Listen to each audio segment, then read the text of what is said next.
Good morning, Bend Christian Fellowship. Hey, what a beautiful day to be together, probably in your living room once again.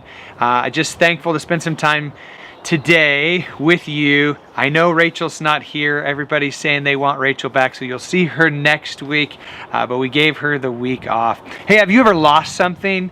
Lost your keys, or maybe you're out playing disc golf and you lost your disc golf frisbee, or maybe you lost a check. Sometimes I know I've lost a check, or you lost cash. It was in your pocket and it's gone. I remember we were on a trip one time. Someone gave us a $50 bill and I was so excited, and it was either in my pocket or Rachel's pocket, but by the end of the day we couldn't find the $50. We searched everything and still never found it. But you know that feeling when you've lost something, and I always go back to the same thing. I remind myself, God, if you know all things, can't you tell me where that $50 bill is? Can't you tell me where my car keys are? Couldn't you just reveal to me where I lost that thing? I remember several times when playing disc golf, I'd lose a disc, and no joke, I would say, let's pray and see if we can find it. And I do the same thing with golf balls. Sometimes I do it in the store with my kids when I lose my kids. I do it all the time. Lord, I know you know where it is. I need help with this one. But we lose things all the time, don't we? It's interesting is that sometimes not just like keys or checks or maybe kids. Every once in a while, I find I lose my joy. Maybe I'll lose my peace. I say, where did my peace go? Or maybe I've lost my hope. And I don't know where this video finds you today, but maybe you're in a position where you didn't just lose car keys, but you lost maybe your hope for the season, or maybe hope for the future. Sometimes we just need to stop and look for what we've lost, which could be hope. Psalm 31 I've been reading recently, and I find such joy in reading the Psalms because I find that David was a pretty miserable man sometimes, and he had to walk through his feelings of emotions. But Psalm 31 it seems like a place in which David had lost hope. He had lost his joy, and I love how he comes in the first part, and he just said, Lord, I've come to you for protection. And I know definitely today we're looking at it and going, God, we need your help. We need your guidance. We need protection over the things in our lives, over even my heart, my mind, my kids. Lord, we need protection. And he goes on to just say, I find my trust in the Lord. And he gets honest. And Lord, have mercy on me in my distress. And he's just saying, my tears have blurred my eyes. My body and my soul are withering away. I'm dying with grief and sadness. And he's just struggling. But he says this in verse 14 and 15, but I am trusting in you, O Lord, saying, you are my God. My future is in your hands. Man, I think if there's one thing that we even do today, just to remind ourselves, God, that my future isn't in the situation, the circumstance, my work or government or life, or even what's going on, but my future alone is in your hands. There's a constant reminder to trust in only God. There's only one place to put our trust in, one place that won't let us down. For the Lord protects those who are loyal to him. And he says this at 24 as he finishes Psalm 31. He says, be strong and courageous, all you who put your hope in the Lord. I want to remind you today, I have to remind myself to be strong and courageous. You're going to need strength, and to be courageous this week, all who put your hope in the Lord. I find that during the week, I have these moments where I feel like I'm just sinking. Like when I start to read his word and I'm studying, I'm praying, and even worshiping, man, I feel like I'm doing fine. My heart is good. My life is good. Everything's okay. The sun's out, hit or miss. And then there's moments where something will just grab me. I feel like it's pulling me down, pulling me into a sinking spot. And I've been able to identify as well that there's these moments in the week where maybe I read a news clip, or I hear a bad piece of news, or someone sends me a text thinking that I would maybe enjoy that news feed or something, and all of a sudden it starts to pull me down. Or maybe you talk to a friend, or maybe you try and call someone and they didn't answer, and you just find yourself all of a sudden in a moment where you feel like you're just sinking in your emotions. There's this really cool story in Matthew chapter 14 that you may know, and it's when Peter actually walks on water. The truth is, Jesus was walking on water, and Peter asked if he could join.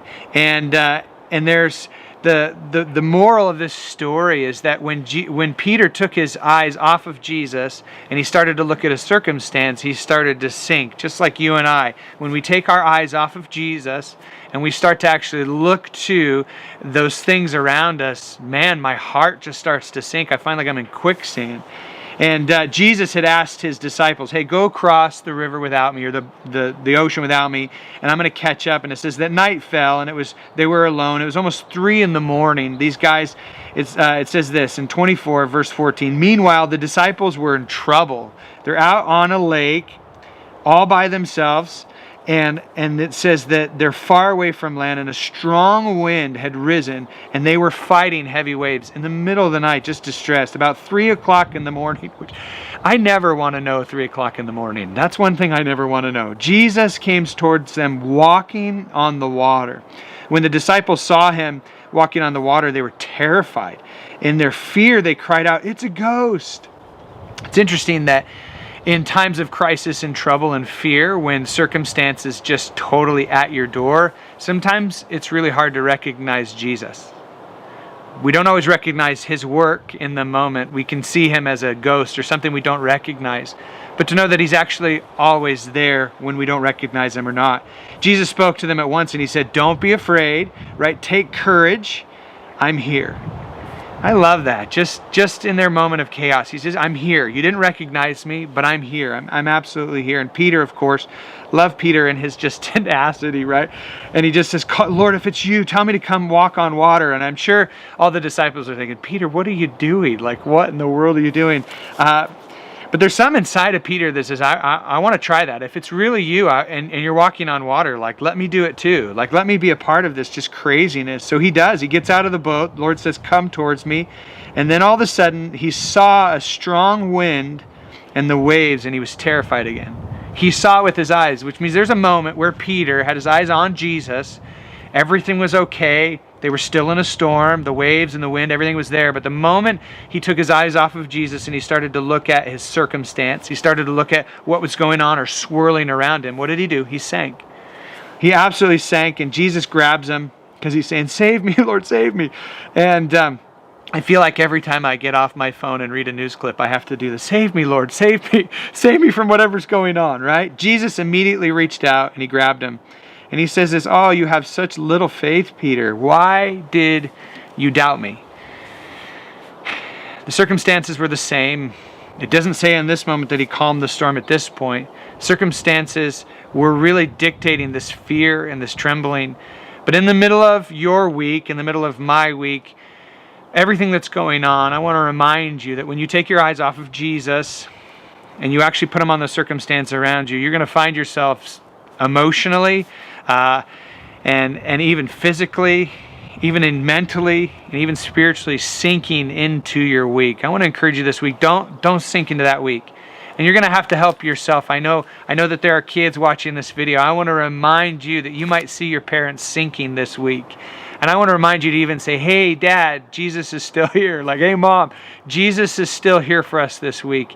And you might need your parents to help you, to remind you, "Hey, don't sink. I know you're missing your friends. I know you want to go back to school. I know you miss all the things that we used to be able to do." But this week, the way for us to really stay above it, to keep our eyes on Jesus and to stay encouraged and full of hope, is we're going to have to stay focused and connected on Jesus this week. We don't have to, we get to. This is our joy. This is practical Christian living. When the world around us is swarming, when nothing feels okay, that we can hold on to Jesus and know in the middle of all of it, we're walking on water, we're happy, we're taken care of, we're well fed, and Jesus is so good in every one of our circumstances. This week, I want to challenge you. You might not recognize the hand of God in your life this week, but to step back and ask yourself the question, "God, where are you?" He's always there. He even says, "Don't be afraid, don't doubt. I am here. I'm right there in the midst of your life this week. Where are you? God, how do I see you in all things?" I have this book that I love to read and it's a dictionary of Chinese proverbs. I don't know if I've ever read the dictionary, but I've always loved this book of Chinese proverbs. I read through it, and I want to read you a Chinese proverb today, just because we still love China and the Chinese people. So here we go. It says this: only after one comes out of the water can one see the mud on one's two legs to know how deep it really was. The meaning being this: you never know the final consequences until things are finally finished. I want to encourage you that we don't really know what all is entailed in this next season. We don't know what it's going to look like. We don't know what it's going to cost us financially, relationally, our hopes, our dreams. I know all of us are holding life together, even whether you're alone or whether you're as a family. You're sitting there going, what is this season really going to cost me? I want to remind you, you don't know. You don't know, partially because it's not over, but also because you have a really good God who loves you. And although you may see the trajectory of your finances or your job, your home life, your hopes, your dreams, you might see that trajectory and think it's never going to get better. Man, we put our hope in Jesus for better. And so even when we get out of the water, we look at our shins and we see that the mud was so high. The reality is that He alone can come and restore all things that are lost. I prayed this prayer over my parents for years. And there were seasons where I saw them sacrifice really for people, for ministry, for being able to love somebody else. They gave up so much of themselves.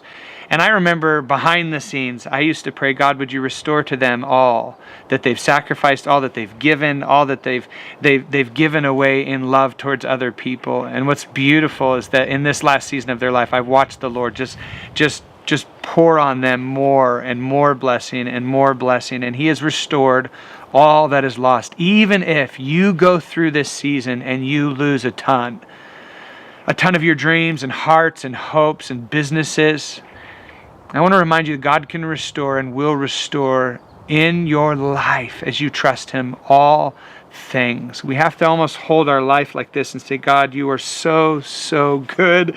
I'm not going to sit here and complain about what I've lost. I'm going to be hopeful for what you will return. This is the message and the story of the life of Job.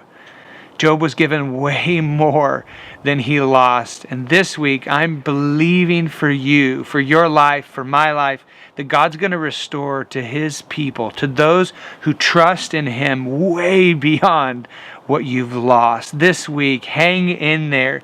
Be blessed. Love on those people around you. Don't be afraid of your neighbors. They're not evil or bad. They're wonderful people that need to know that they are loved and cared for. We have the hope of Jesus living inside of each and every one of us. Let's access that this week, today, Sunday, as you watch this, as you finish this video. Man, love on those people around you. Find a way to connect with your neighbors. Make them something. Encourage them. And love people this week. I'm Pastor Ben Miller, and I want to encourage you to have a great week.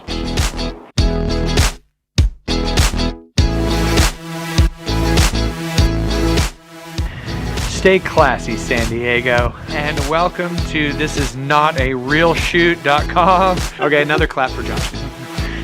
Okay. I'm Pastor Ben, and I want to encourage you. Okay, sorry. There you go. I'm Pastor Ben, and I want to encourage you to be a part today. What was I saying? And love each other. I don't know what to say. No, I'm lost. Okay, that's weird. I should probably just be done at this point. Okay.